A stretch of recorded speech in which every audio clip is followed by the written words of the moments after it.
Alpha days and buenos dias. Welcome to the Senate Chamber, the by Speaker Sus P. Mafnas Memorial Building. Today is the February 10th, 2026 at approximately 10:10 a.m. in the morning. And this is the Fiscal Affairs Committee meeting. And at this time, before I call the roll.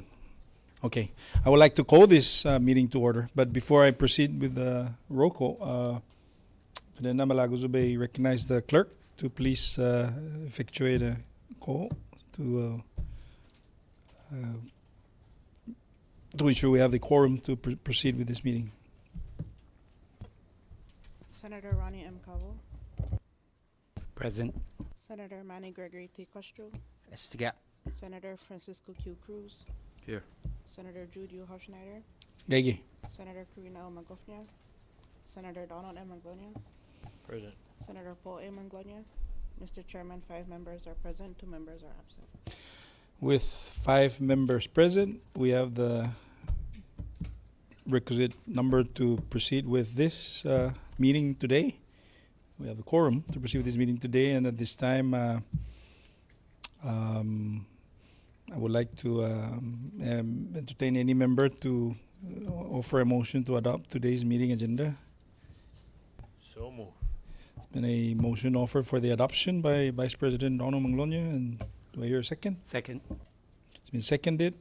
Correction, Florida Donald Manglonia. It's been seconded. Discussion. Already, all those in favor, please say aye. All those opposed say nay. Motion carries. Today's meeting agenda hereby adopted. And moving on, item 4 under public comment. Before I invite the members of the public to offer their testimony on today's order of business, allow me to recognize the Legislative Bureau staff who's assisting the committee this morning. To my left is the Senate Legal Counsel, Joe Bermudez, and to his right is Jolene Dueñas Tagaboyo, the legislative assistant, senior legislative assistant for the Committee on Fiscal Affairs here in the Senate. To my right, Mr. Jonathan Diaz is the IT, responsible for making sure that the viewing public has access to this meeting this morning. And the gentleman that's running the floor is Sergeant at Arms Benjamin Terlahe. Did I miss anyone? And also, please note that we are live on Legislative Facebook page as well as the Legislative YouTube channel, so that our constituents that are unable to join us in person here in the Senate can view this meeting today online. With that, item 4. Public comment. Again, this is the portion of the meeting where we allow members of the public to offer their comments on any of the items before the committee this morning. And if I may request to keep it at a minimum at least 5 minutes and state your name for the record. And however, I do know that we also have in the gallery by request of the committee, Secretary Mafnas and Director Maritita. And if I may request that you withhold your public comment until that portion of the request for the committee for you to come up. Is that okay? Okay, any objection from the members? No objection. Okay, so with that, public comment portion is now open.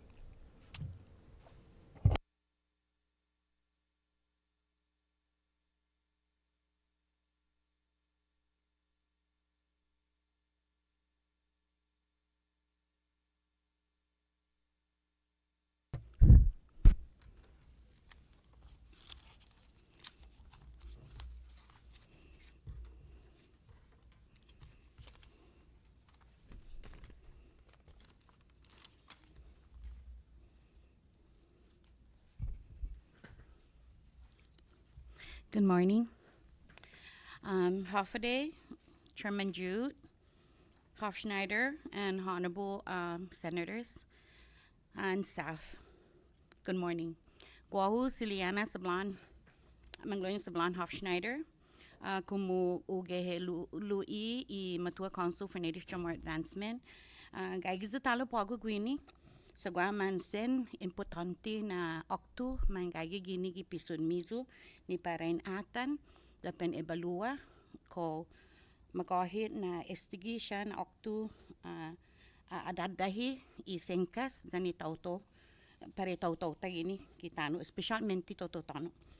So I will speak in English today, as I've promised some of our viewers. They're working on learning to speak tomorrow, so pretty soon they'll learn. And I owe this to them. I'm here to testify on Senate Bill 2450, and I'll just go down the line. Senate Bill 2450 to authorize the Marianas Public Land Trust through its trustees to engage in the investment practice of margin account transactions at their discretion and authority pursuant to Article 11, Section 6 of the Sinamay Constitution. This proposed legislation, Senate legislation, was proposed by Senator Selena R. Roberto, and this actually touches the core of our advocacy for the last 20 years. We went up to the public in November last year regarding the same issue. And now here at the Senate, if we're going to do the margin account, I think I've talked about this, the investments at the Marianas Public Land Trust stands to be at risk. We're investing, not securing our corpus for loans out there in the open market, because if people don't understand, and that's what I want the good senator, actually, Babauta, to go out on public hearing to educate the community, especially the beneficiaries, about what does margin account entail. Because I personally had to go visit Raymond James in Honolulu's corporate office. And they had communicated to the Guam office, which is the office that's taking care of the Marianas Public Land Trust. And Raymond James is the money managers for our investment at MPOT, for those that do not understand or do not know. Margin account transaction is very complicated, and it stands to have a very big risk when the margin calls. And it's not at the call of the trustees. This is at the call of whoever they're entrusting our money to be out there in the loan market. It's a very complicated process. We need to understand this is a very big thing to be left to a couple of pages in a legislation to put our investments at risk. Because this is not this trust is not a taxpayer's trust. This is a fiduciary duty that's very high, and because this money are monies that were derived from land leases of our Chamorro lands during the negotiation of the covenant. So we have to take more caution, and I ask this good body to please refer this to a public hearing, a massive public hearing, not only here in Saipan, in Tinian, in Luta, and also for the public, for the beneficiaries that are out there in the military, out there in the U.S. and elsewhere. It's very important.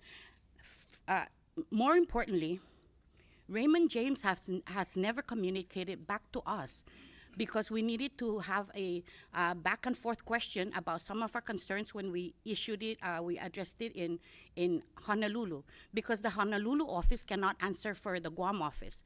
Unfortunately, the Guam office has never communicated back to us to date since our visit in December last year. And for those that do not know, Raymond James, because if you read all the proposed legislation, it says it's like a protectionist, but it's not. Raymond James, for you guys that don't know, has several $1 million pending penalty by the Security Exchange Commission, the U.S. Federal Security Exchange Commission, for failing to file documentation or proper documentation handling. And these are money managers that are handling our money that are in the millions, not only just us, but others. And so I ask this body to please do your due diligence to research on Raymond James Security Exchange Commission, find some penalty in the millions, I think 50 million if I'm not mistaken. so I'm done with that. So I don't support that. I ask that at this time we take a very cautious approach, regardless that we are under you know. And I'm going to go back, and it says heightened risk. You know, when you're doing a margin account, there's a heightened risk. So we need to understand what is a heightened risk and what is a margin call, you know, and all of this, because this is very risky. This is for CEDA, Commonwealth Economic Development Authority, not for MPLT, because Marianas, it's not even public land trust. It's a trust fund that has beneficiaries. And Mr. Chairman, please, and members, please just allow me a few more minutes, because I know you guys are all in a hurry, but 5 minutes is not going to cut it, because these are very critical, and I ask for your indulgence to please adjust. I am almost done. And down to number 4, House Bill number 24-38, House Draft 1, to establish a dedicated CNMI Emergency Reserve Fund, Rainy Day Fund, with annual mandatory deposits and procedures for fund disbursement in times of declared emergency, while ensuring fiscal accountability. This was introduced by Representative Diego F. Camacho, and I truly support this. This has been long overdue. We've been advocating for this for the past 10 years. And I want to recommend to the committee to do a Senate draft recommendation that all federal reimbursements that are being received by the CNMI government to put a portion of that, like a 1% portion of that, to the rainy day fund, and also a portion of that to the MPLT loans as repayment for the loans that they've been doing. And number 8, which is House Bill number, so we support that bill, House Bill number 2470, to authorize the public school system to utilize unrestricted funds previously appropriated to PSS for fiscal year 2026 and for other purposes. And this was introduced by Blas Jonathan BGT Ato. We support this because, you know, the public school system have critical responsibilities with the teachers and the students, and I wholeheartedly support this. Number 9, Senate Bill 2401, to create a CNMI term pension plan and for other purposes. This was introduced by Senator Jude Hofschneider. This has been in the making for many, many years. Here at the Senate, both Senator Jude and former Speaker Ralph Demapan have introduced similar legislation to address the current government employees that have been left, you know, to fend for themselves. I myself, as a class 2 member, I was also kicked out because of certain restrictions or certain things during the lawsuit. And I just want to remind that in 1998, a Class 1 was created.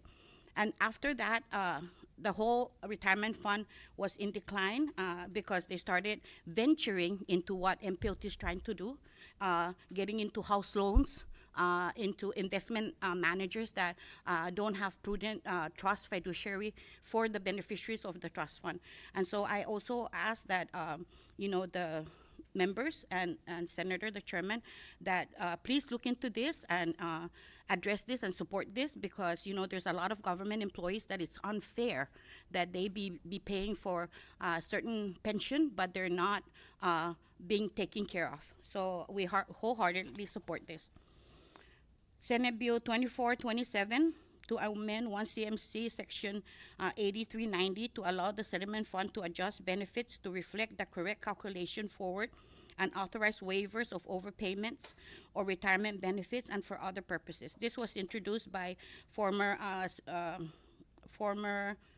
Senate President Dennis Mendiola and now our Lieutenant Governor. Again, we wholeheartedly support this. I think I was here the last time talking about, you know, the retirees that are being, you know, penalized for something that is not of their doing. I, as a former retirement fund employee, I understand this because I had also the same concern with the certifiers, such as, you know, Mario Taitano, who was the former trust manager.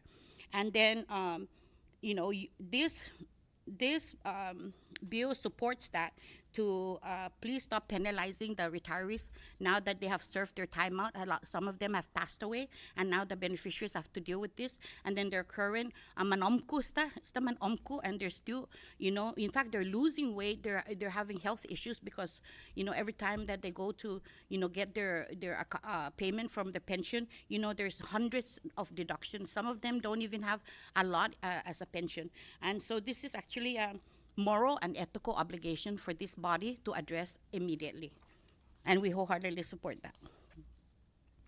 House Bill 2408 to amend 1 CMC Section 2803 to ensure that public land revenues are managed and invested by the Marianas Public Land Trust in accordance to Article 11, Section 6 of the Constitution of the Northern Mariana Islands. This was introduced by Representative Marisa R. Flores. It hits the ballpark.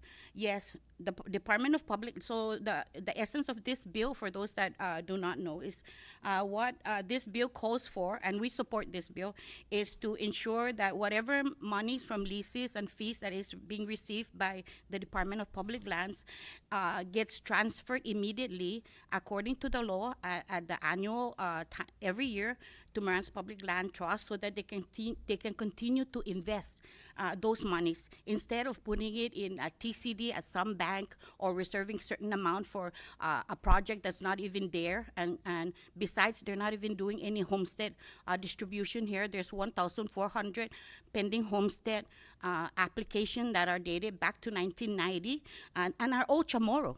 And in fact, the secretary has put out a public notice to ask those that haven't had their public their land exchange, that there's an available 600,000 square meters in Objan. Since when is that available for land exchange? That land should be for homestead. So that money, whatever they're reserving, is already overdue because they're not doing homestead. They should transfer it to MPLT because they're against the law.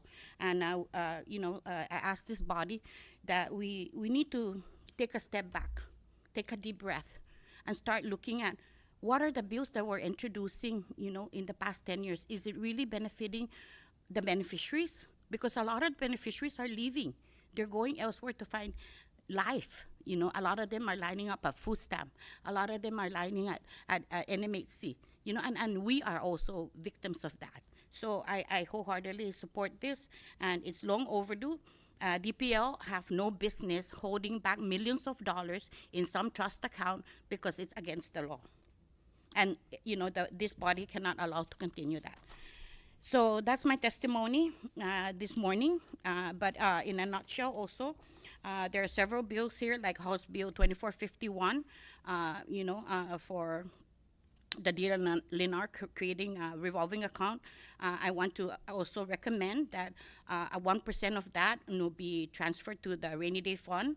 Similarly, House Bill 2409, House Draft 1, for the rainy day fund, and MPLT loan repayment of all the $100 million that the government owes the beneficiary in the last, I think, 15 years.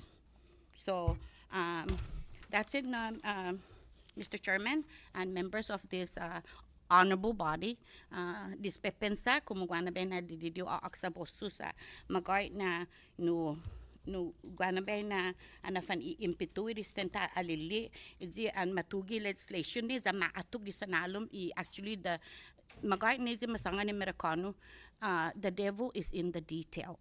So please, when it entails Marianas Public Land Trust, and it's not a Marianas Public Land Trust, it's a beneficiaries trust, and our land. I ask you to revisit Public Law 15-2, because the creation of Public Law 15-2 has been a disaster. Senator Poe at the last session was last hearing in the Resource Economic Development and Workforce ask a question: how can public land be giving out this certain amount of property? Well, Public Law 15-2 allowed that, because if it's not 49,999 square meters, then it's left to the secretary and two people, the secretary and the governor, and it does not go to in the preview of this body, the legislature. Sizusumase. Ms. Liana Hofschneider. The public comment is still open, and I kindly ask to limit your time at a minimum, as we have a pretty extensive agenda this morning. Thank you.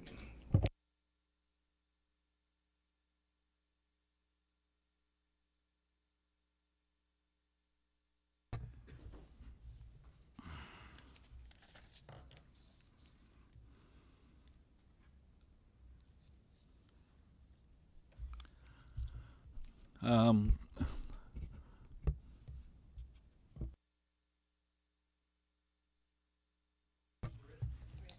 all right, yeah. Dispensa no, Mr. Chairman, then members of this honorable body, Senator Cruz, Senator Calvo, and Senator Manglonias, and Senator Tenor Castro, then members of this the Senate Legal Council and the staff. Go tizang motto magi, honest to God, tizang motto magi pa testify, because mambisi ami lokine. For our personal life, that we need to address a lot of these issues that are presented by the members of the House and the Senate. I just want to say hafre para no members of this the public that are listening and the audience here. My name is Richard U. Hofschneider. I came here not only as a private person but as an advisor to the Matua Council, so the Native Chamorro Advancement. And malago first na bifunut sa Moro sa makomprendi naman eko ganon sa importante na bifunut sa Moro flen na sa finutototano no bulag ini na oktu la megasti no za 5 minutos gana ben na tinahong ne. So with endowments, Mr. Chairman, this honorable body no kosinya na ya a few minutes beyond 5 minutes ne sa la megasti na bill sa una na public comment in this what you call that, agenda.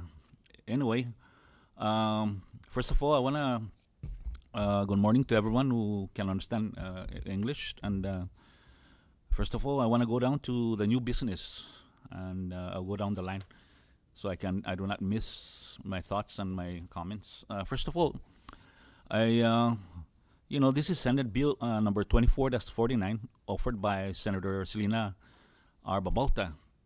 I'm asking this body, to hold this for discussion. The purpose of this is because I've been hearing for many years about this reasonable allowance. And I believe in democracy. Members of this chamber and House and the Senate, and I believe in 3 branches of government. The covenant was created by the 3 branches of government. We adopted the Senate, the legislature, the judiciary, and the executive branch. And before we hold this discussion about reasonable allowance, I truly understand the budgetary allocation between all the branches of government.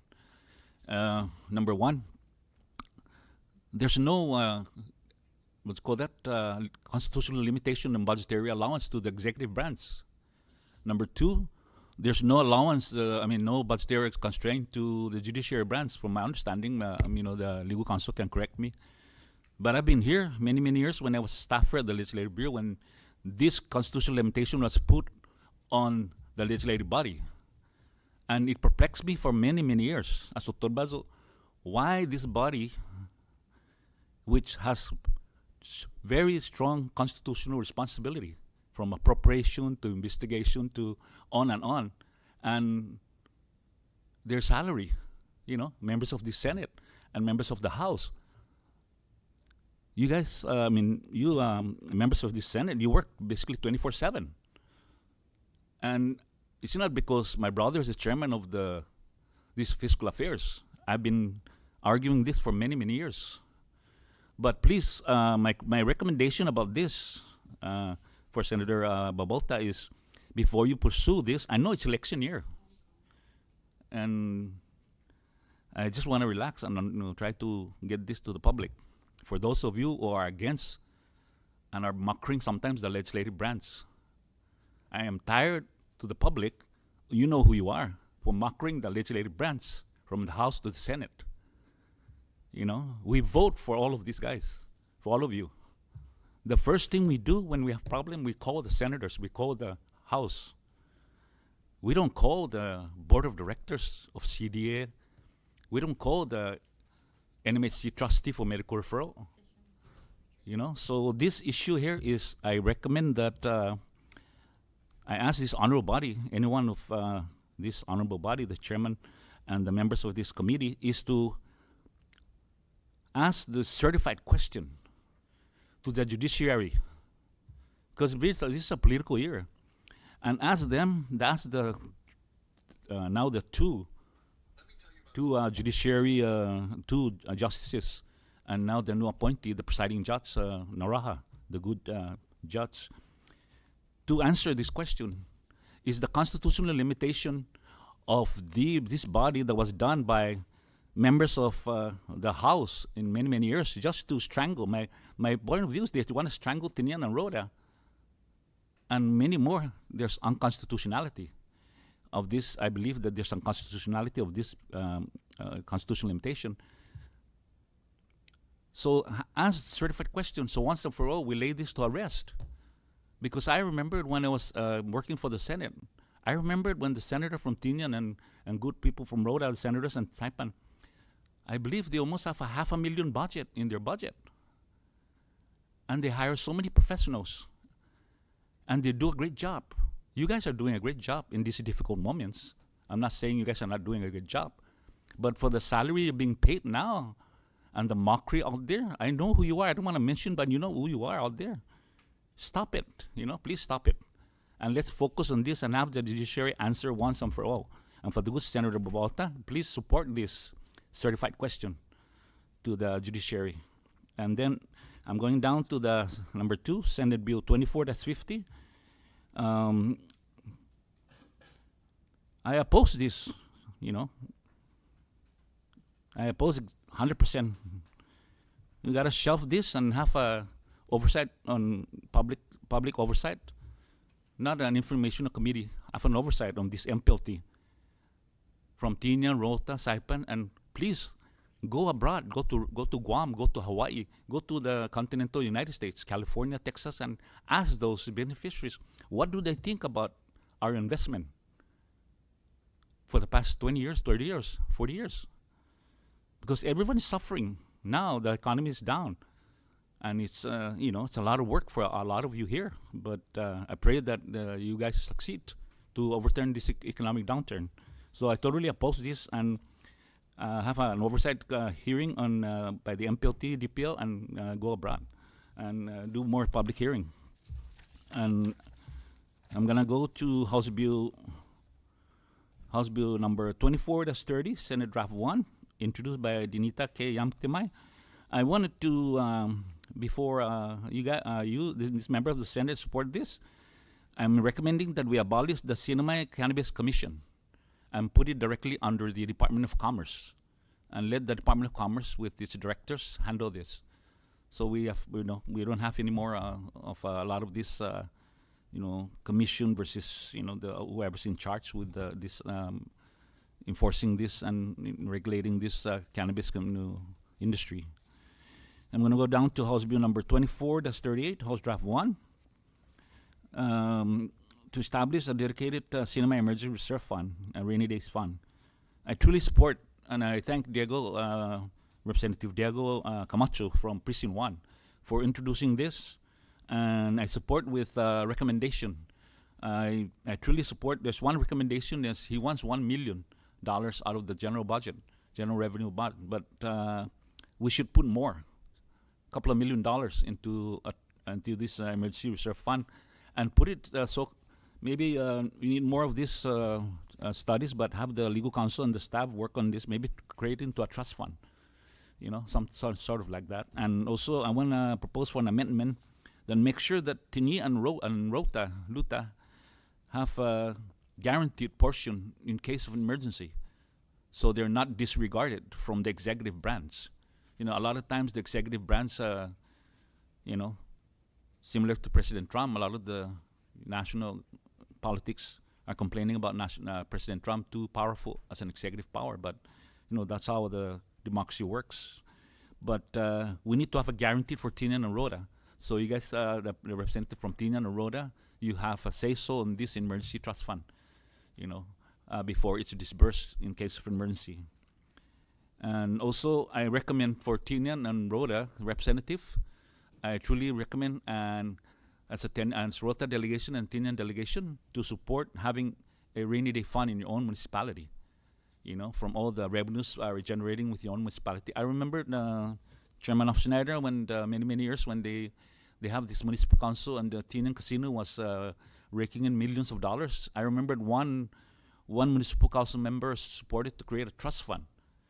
But apparently there's political conflicts, and it never went through. But I supported that, to have a trust fund. Unfortunately, now the casino is down, but it would have helped the municipality of Tinian if they had created that, putting 1 million a year from the casino revenue. And also I am going down to House Bill 24, that's 51. It didn't really say much because I didn't have the time to read this, but to establish revolving fund for the Department of Lands and Natural Resources under Representative John Paul Sablan.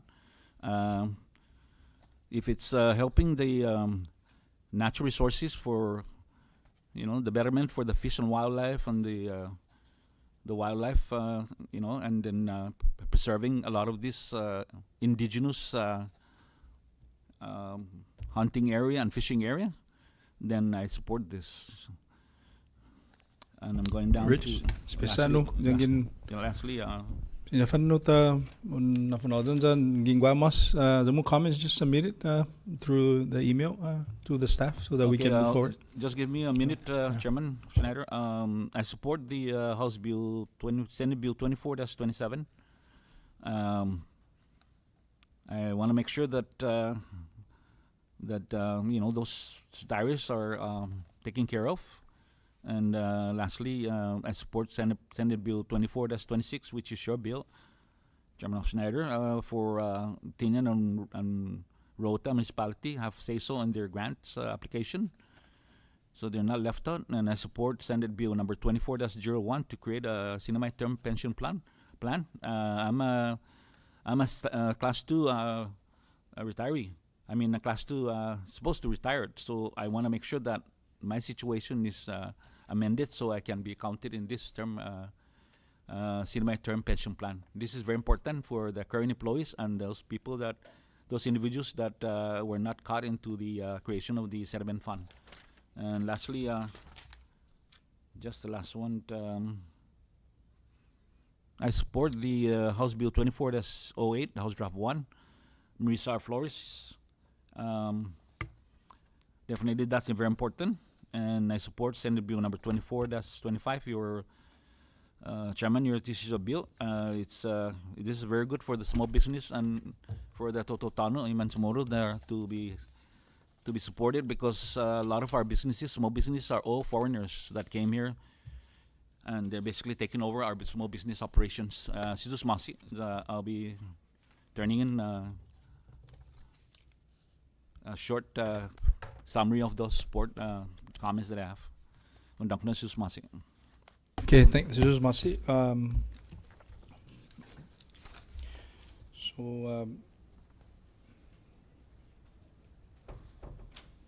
Without any, there being no further testimony for public comment, we're gonna move ahead to item 5 under new business. But at this time, I respectfully ask the members if we can go over to item 2 under the old business and under House Bill number 24-30 SD1. As we invited the participation and the presence of Secretary Remy Mafnas to discuss this legislation with the committee members. But before I ask her to come up, I would like to call for a real short recess. Thank you.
Okay, we back into our meeting, Fiscal Affairs meeting, and thank you, members, for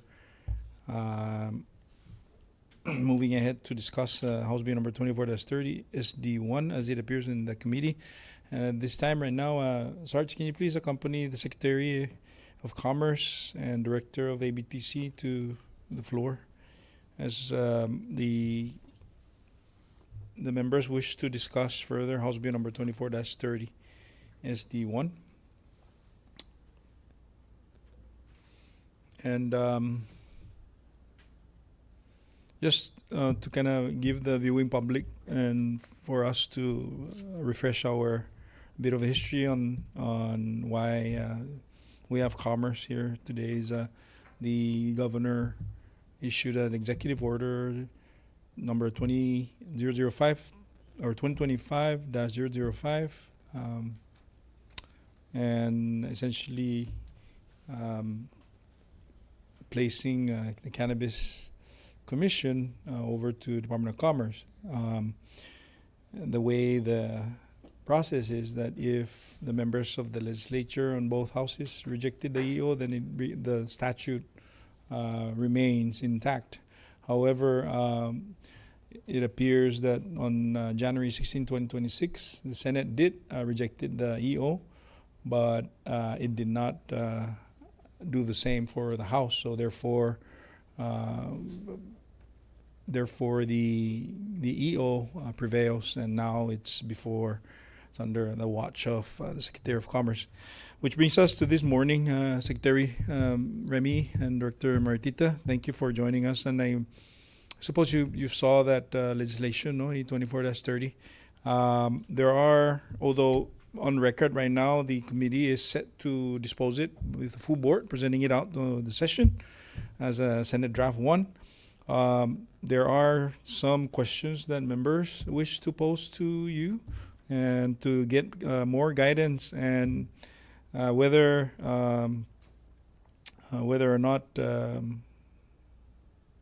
how this legislation is going to be put forth and matusta ni dispose, no? So with that, would you like to offer any comments or any opening statements before we pose the question? You're recognized. Thank you, Mr. Chairman. My name is Remedio Mafnas, and I'm the Secretary of Commerce. Thank you, Mr. Chairman, and honorable members of this committee, for the opportunity to discuss this matter today. From the Department of Commerce perspective, House Bill 24-30 SD1 is a narrow appropriations and fiscal management measures. It does not expand cannabis policy, create new programs, or increase taxes.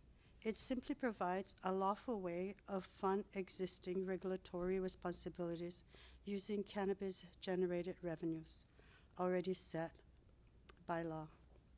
aside by law. I want to emphasize the treatment of public school system funds. Senate Draft 1 strengthens protection by explicitly segregating the statutory required 25% share of the cannabis tax account into a separate sub-account. Those funds are reserved and cannot be spent unless appropriated by the legislature.